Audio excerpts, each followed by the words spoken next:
Bueno, pues con su permiso, muy buenas tardes. Vamos a iniciar este acto, esta presentación del libro. Bueno, les doy la bienvenida a la sede universitaria de la ciudad de Alicante. Como saben, es este trocito de la universidad que tenemos aquí en la ciudad. En el edificio de San Fernando, saben que desde hace unos años la sede tiene dos edificios, el tradicional de Canalejas, allí junto al parque de Canalejas, y este de San Fernando, que, como saben, bueno, fue antiguamente la sede de la Caja de Ahorros del Mediterráneo, luego el Banco Sabadell, y afortunadamente, pues mediante un acuerdo con el Sabadell, estamos pudiendo desarrollar aquí. La universidad desarrolla actividades de extensión universitaria, de divulgación científica. Tenemos también una sala, una biblioteca que en época de exámenes está abierta 24 horas. Bueno, en definitiva, también una infraestructura que se pretende de utilidad para la ciudad de Alicante y con el sello de nuestra universidad.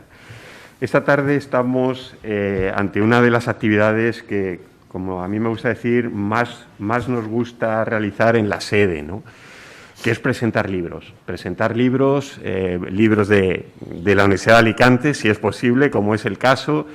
En general, la presentación de libros que son el fruto de trabajo, de reflexión, en este caso, además de una investigación, de un grupo de trabajo consolidado de nuestra Universidad de Alicante, que, como el propio título de la publicación dice, lleva 30 años, más de 30 años de trabajo serio, de trabajo riguroso en nuestra Facultad de Ciencias de la Universidad de Alicante, y como grupo de investigación de prestigio, que a mí me gusta decir que estas unidades de investigación pues nos satisfacen a todos, ¿no? Nos honran a todos como universitario el saber que podemos tener grupos de investigación de impacto nacional e internacional en nuestro campus universitario.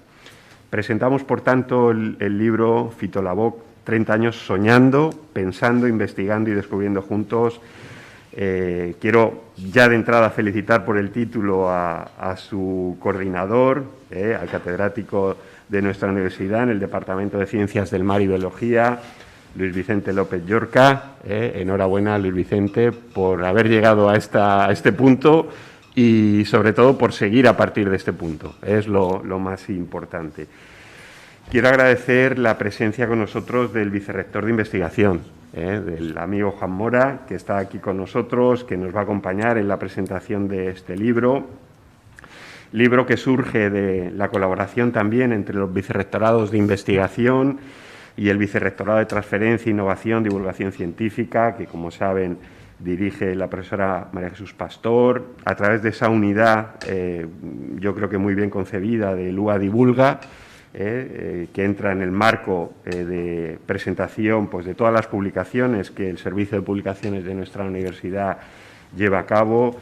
Y por tanto, quiero agradecerles también por su colaboración para la realización de esta presentación, así como no, a nuestro Servicio de Publicaciones de la Universidad de Alicante, que está trabajando ya desde hace años, tanto y también en pro de la divulgación, de la transferencia, en definitiva, del conocimiento a través de sus publicaciones.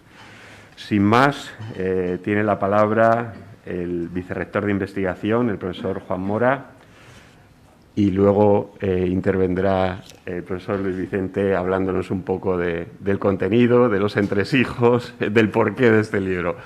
Gracias a los dos por estar aquí en vuestra casa, en la sede, y gracias a todos y todas ustedes por estar esta tarde aquí con nosotros. Gracias.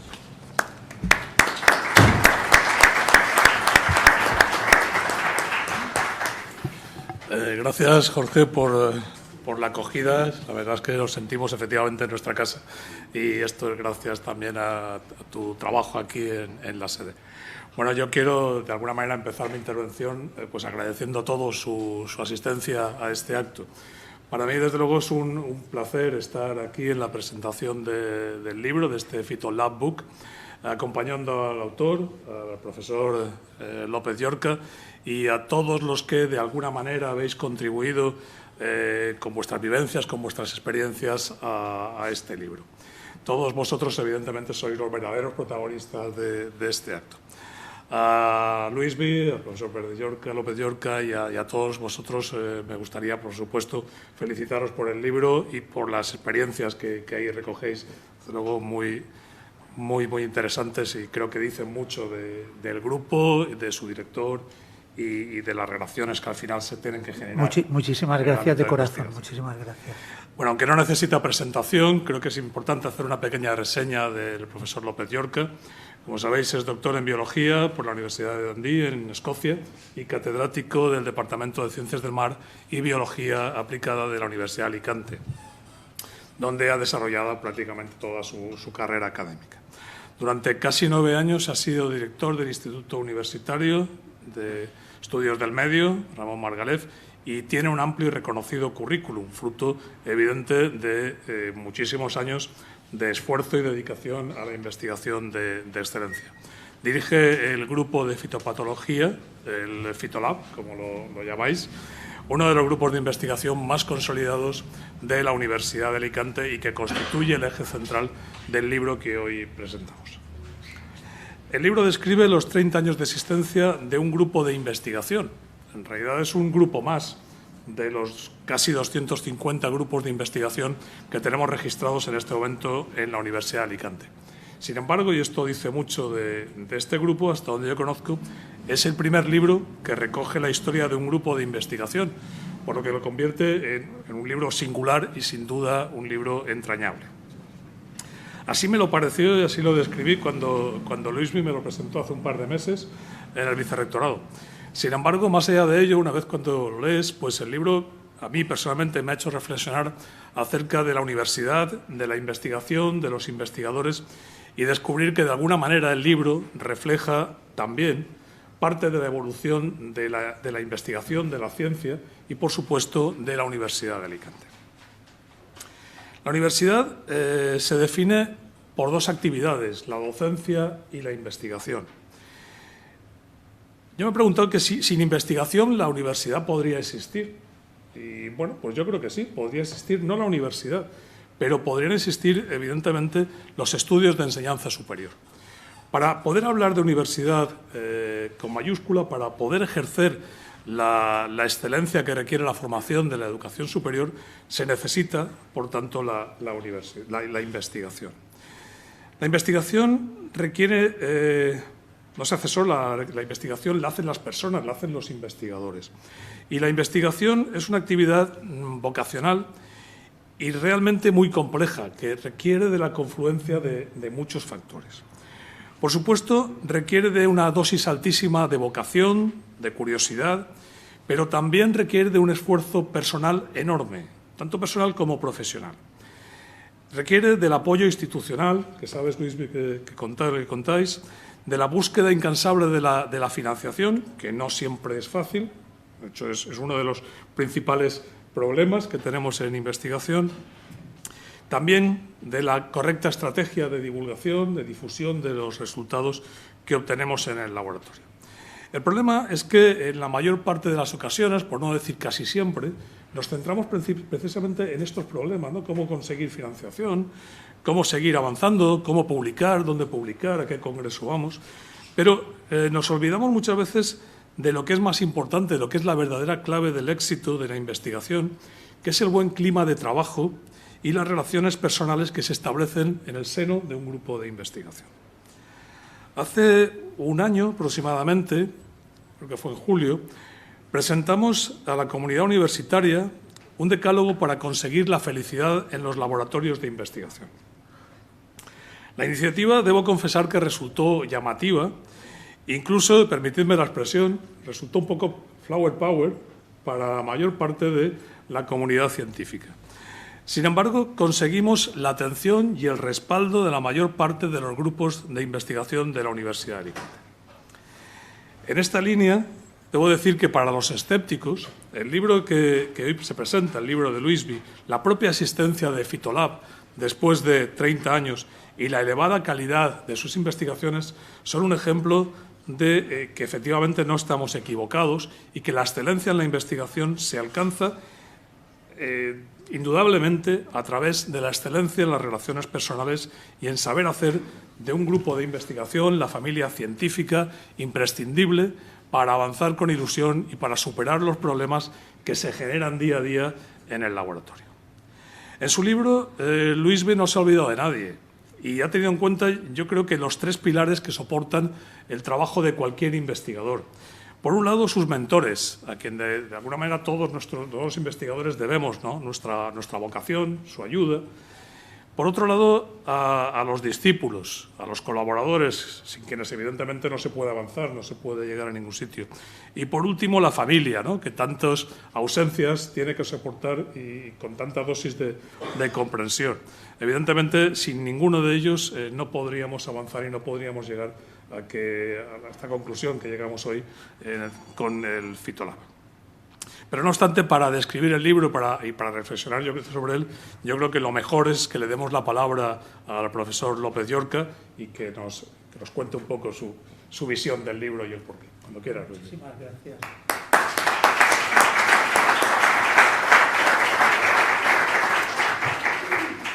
Me vais a perdonar que lea el guión porque sé que me voy a emocionar y entonces no me quiero perder. Y he cogido este pequeño guioncito que está escrito con el corazón para, en general, todo el mundo que está aquí, pero en particular para las personas que durante los 30 años han formado parte del Fitolab.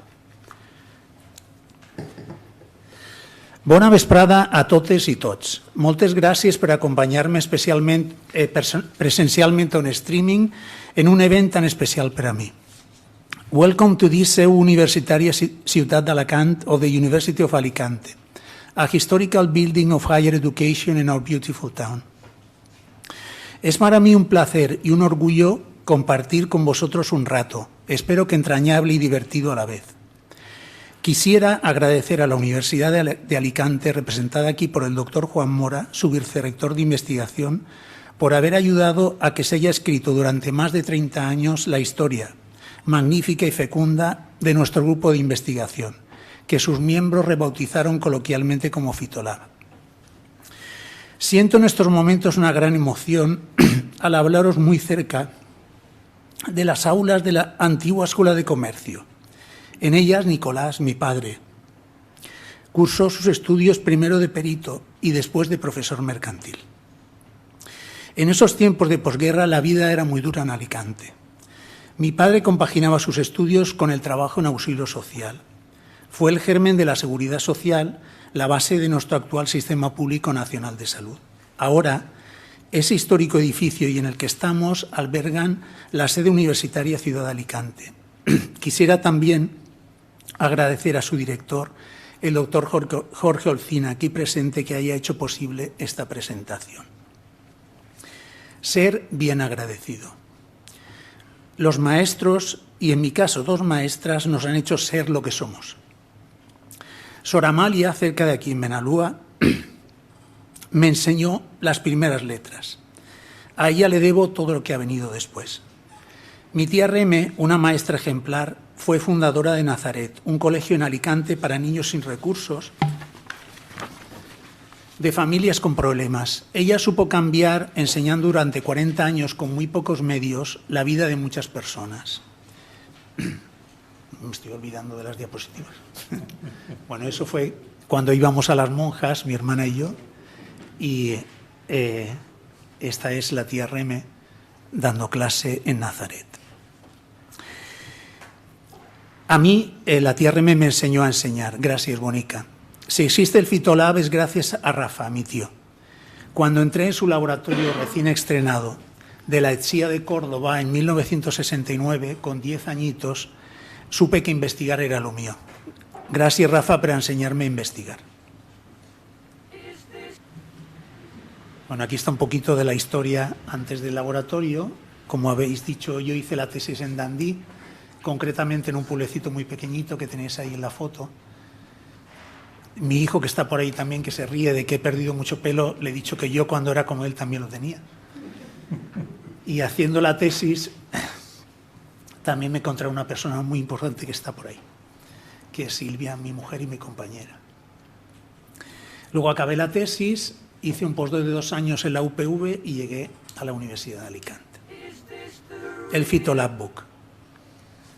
El 10 de mayo, mi cumpleaños de 2020, en plena pandemia, nos vimos 17 doctores del laboratorio, aquí os van a salir algunos, y decidí escribir su historia y la mía. Nació el Phytolab Book que han presentado. Este es el laboratorio cuando empezó. Los compañeros lo llamaban el High Technology, porque yo cualquier cosa que veía la compraba. Eso me hizo arruinarme muchas veces. Ahí tenéis a Conchi y a Toñi, que tenéis aquí la primera fila. Y aquí tenéis el laboratorio un poquito después, con Elena, Leti, Sonia, José Gaspar, Jesús, Hans y yo, que fueron personas que me ayudaron, con algún añito de menos. Los hongos, unos seres maravillosos. Los hongos son lo nuestro. Yo les he dedicado toda mi vida laboral.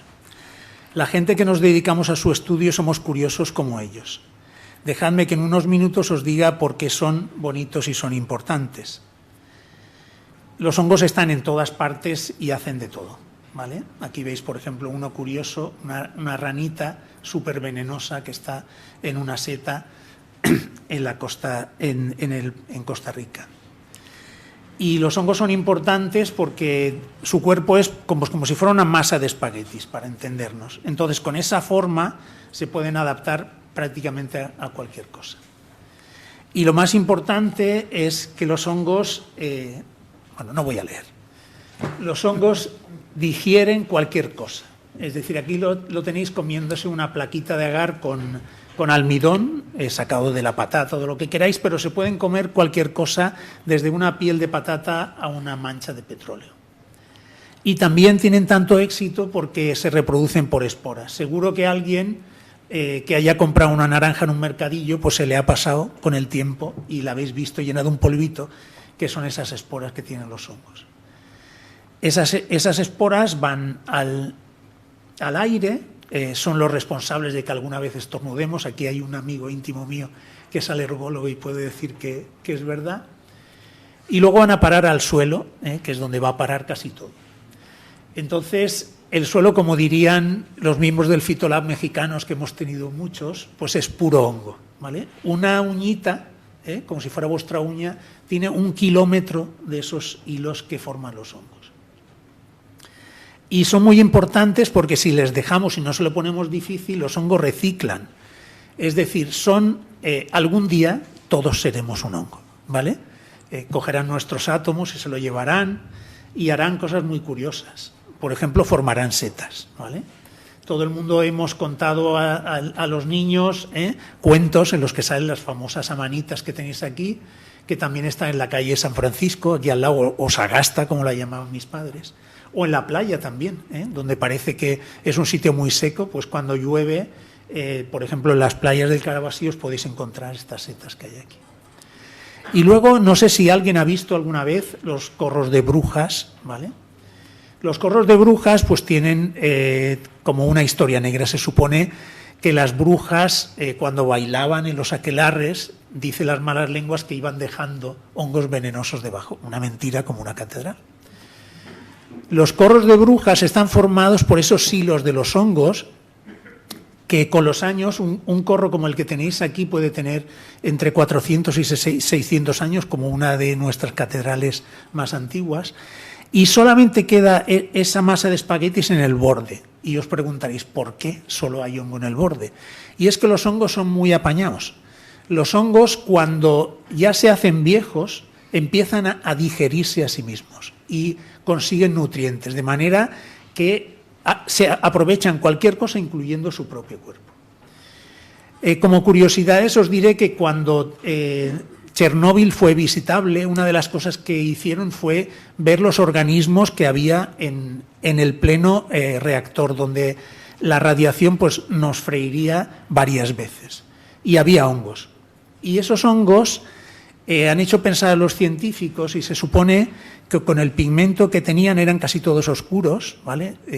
La melanina nos protege a todos, y a los hongos les hace captar la radiación y crear su propia sustancia. Yo no quiero molestar si hay algún fisiólogo vegetal o alguien entre el público, pero la fotosíntesis, que decían que era lo más importante, que era comerse la luz del sol, pues ahora resulta que los hongos también se pueden comer la radioactividad.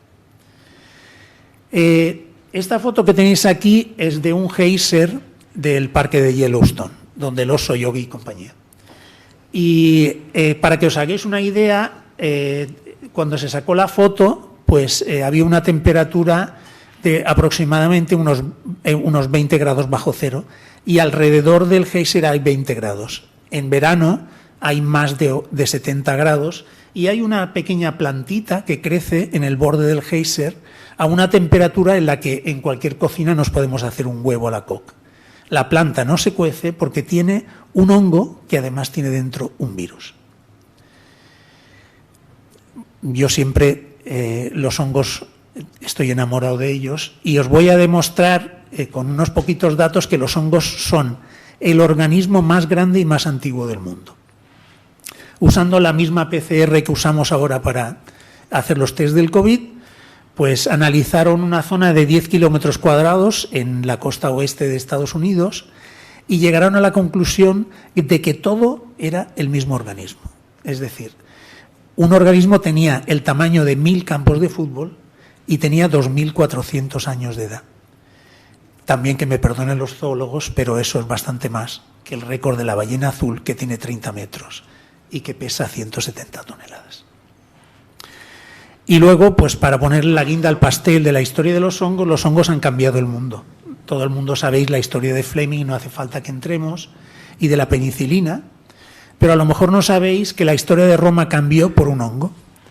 A Claudio y a muchos de los emperadores romanos les gustaban las setas, y a Claudio le hicieron la jugarreta de cambiarle la manita cesárea, la seta de los césares, por amanita muscaria, y el hombre se murió, y cambió la historia de Roma.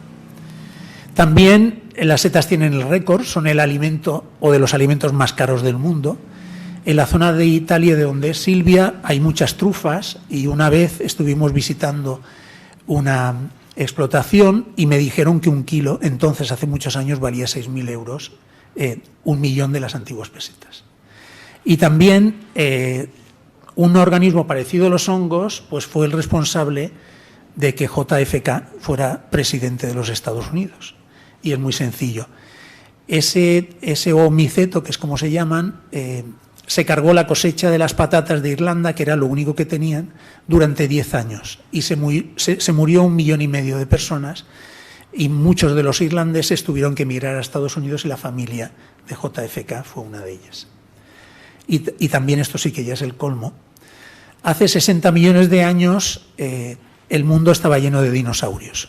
Entonces hubo un meteorito que impactó cerquita de la península de Yucatán, que tenía iridio, y no voy a decir mucho porque estoy rodeado de químicos y si digo una barbaridad me van a matar, pero el iridio creo que es muy raro en la Tierra, se hizo gas y por la densidad tapó la luz del sol y creó una noche de unos 2 años. Las plantas no se quedaron muy contentas, se murieron y se cree que los hongos las colonizaron masivamente y que una producción de esporas bestial. Los dinosaurios empezaron a respirar las esporas y como son animales de sangre fría y no pudieron generar fiebre, no se pudieron quitar de en medio la infección y se murieron. Es una teoría, pero me parece muy curiosa y por eso os la he querido contar hoy. Vamos a dejar ahora las cosas de otros y vamos a ver las nuestras. Vamos a ver las tesis doctorales, por lo que hemos estado trabajando muchos años. Nosotros hemos trabajado en el control biológico, en concreto con hongos beneficiosos para curar plagas y enfermedades. Todas estas fotos que hay aquí no son de internet, las hemos sacado en el Fitolab. La primera es una lechuga de Orihuela, que cuando la metimos en la cámara fría de la universidad, pues yo vi que los pulgones reventaban físicamente y era un entomoftoral que los había matado. Los hongos pues, son capaces de controlar todo tipo de plagas, desde los pulgones hasta los coleópteros, la procesionaria del pino que tenéis aquí, que seguro que habéis visto alguna vez. Y una cosa muy importante que hemos hecho en el Fitolab, de la que estamos muy orgullosos, ha sido crear una empresa de base tecnológica. Fue Glen Biotech que en sus inicios se encargó de buscar una solución sostenible para el picudo rojo de las palmeras. También hay una persona en el público, que es José Manuel Llorens, a quien quiero agradecer su colaboración durante muchísimos años con nosotros. Un día vino al Fitolab con un insecto parecido a este que tenéis aquí y me dijo, yo creo que es Boveria bassiana. Efectivamente, era ese hongo. Glen Biotech empezó a producir masivamente y entonces, pues en términos futbolísticos, yo creo que podemos decir hongos 1, picudos 0. También hemos trabajado con los nematodos. Los nematodos, los veis aquí, son unos animalitos muy pequeños que viven en el suelo como pequeñas lombrices y que causan daños inmensos a las plantas. Son muy parecidos a nosotros y lo que se utiliza para controlarlos son nematicidas químicos que tetanizan los músculos que tienen. Entonces, en algún caso ha habido algunos accidentes, como los de Bhopal o Seveso, que nos han indicado la peligrosidad de algunas de las sustancias y nosotros pues hemos encontrado, empezando por la tesis de Conchi que está aquí, hongos que son capaces de parasitar los huevos de esos nematodos. Además de eso, esos hongos son capaces de colonizar los cultivos y de actuar como un biofertilizante y aumentar pues, el tamaño y la cosecha de los cultivos. Y también inducir defensas. José Gaspar, que creo que nos está escuchando por streaming desde Holanda, pues también encontró hongos endófitos en plantas que viven en ambientes durísimos. Por ejemplo, nuestros sistemas de dunas o de salinas. Más del 70% de las raíces de esas plantas tienen hongos que probablemente serían una manera de combatir esos estreses que con el cambio climático pues van a ser cada vez más frecuentes. Bien, mi padre decía que de las gambas hasta la piel. En el laboratorio hemos trabajado con una sustancia que deriva precisamente del caparazón de los crustáceos, que se llama quitosano. El quitosano es una sustancia muy curiosa, es completamente inocua para nosotros, pero algunas personas del laboratorio, Javi, que nos está escuchando desde Gran Bretaña, y Fede creo que está acabando las prácticas y también nos está escuchando, pues han demostrado que el quitosano mata a hongos patógenos y también reduce las enfermedades. Estas hojitas que veis aquí, la que está con el 0 no está tratada con quitosano y están tratadas con un hongo que causa el quemado del arroz y, como veis, cuando añadimos quitosano reducimos los síntomas de la enfermedad. Por el contrario, el quitosano activa los hongos beneficiosos que los hemos visto y estamos desarrollando muchas herramientas para combinar las dos cosas en una agricultura más sostenible. También hemos trabajado con cuestiones de biología molecular para entender por qué el quitosano actúa así. Y en palabras muy sencillas, el quitosano causa estrés en los organismos. Hay organismos que son capaces de saltarse ese estrés y otros que no y se mueren. Aquí tenéis de memorabilia pues a Javi Palma, contento después de leer la tesis, que me perdonen a los que no he puesto de las fotos, están todas en el libro. Aquí con más gente tenéis la tesis de Fede, había por ahí alguna personita en proyecto, y hablaremos ahora de la vida familiar de la que ha hablado también Juan hace un momento. Y aquí la última tesis, ya con pandemia, la tesis de Marta, que también muy orgullosos, y todo el laboratorio, pues adaptándonos como todo el mundo a la situación que hemos tenido. Yo no fumo, pero de vez en cuando me fumo algún purito. Aquí estamos muy contentos porque todos hemos querido muchísimo a Balbino Mancheño, que fue nuestro decano, y ahí estábamos en casa de José Luis, comiéndonos, José Luis Sánchez Lizas, otro compañero del departamento, comiéndonos un arrocito, y estaba aquí Samir Abdullah, que algunos os acordaréis de él, es un investigador de Irak que estuvo con nosotros. Hemos tenido convenios pues, con la Universidad de Toronto, aquí tenéis a María Jaime, a su mamá y a uno de los codirectores, a Silvia y a mí, pues cuando María leyó la tesis en Toronto.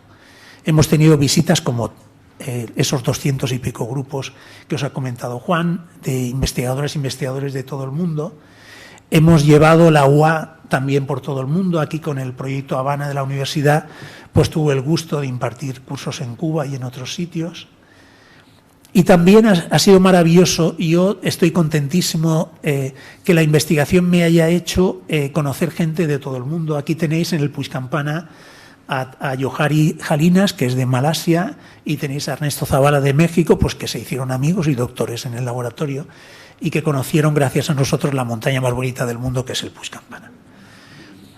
Es muy difícil conciliar la vida familiar porque la investigación se lo come todo, sobre todo el tiempo, que es lo más precioso que tenemos. Aquí tenéis a Johari, muy cerquita de la Albufereta, con una de sus hijas, otra medio nació aquí.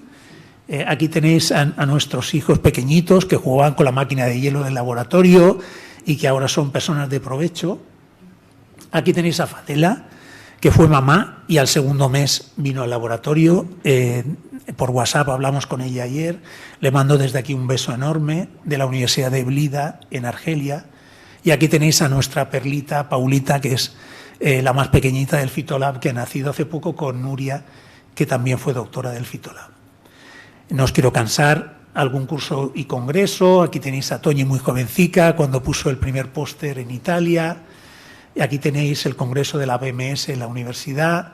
También quiero agradecer muchísimo a la casa que nos permitiese hacerlo. Otra serie de cosas, el workshop de Quitosano hace 3 años, reuniones de proyectos, ceremonias académicas muy entrañables.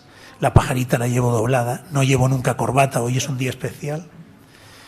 Y aquí tenéis pues una persona maravillosa que es Jane Goodall, que fue un placer conocer. Cuando yo la conocí, hablando con ella, me dijo: ¿cuántos años tienes? 75.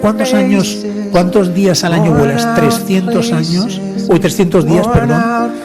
Iba en avión, una persona de la que yo aprendí muchísimo, porque me transmitió que la pasión es lo más importante para hacer cualquier cosa en la vida.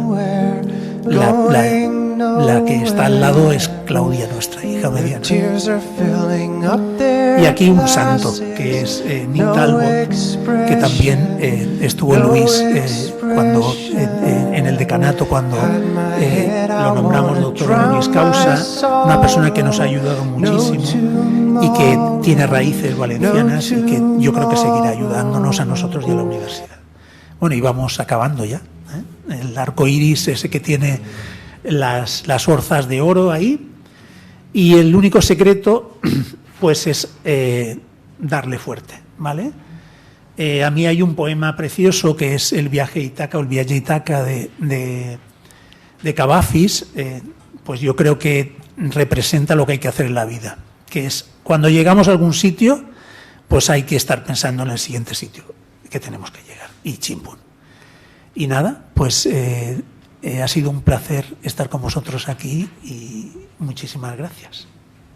Ay, perdón, aquí tenéis al Fitolab de ahora, que el futuro es suyo, por supuestísimo. Y muchas gracias por haber venido y gracias a vosotros pues por acompañarnos aquí. Y os pongo una de las canciones más bonitas que hay, de Jaume Sisa. Y nada, muchísimas gracias.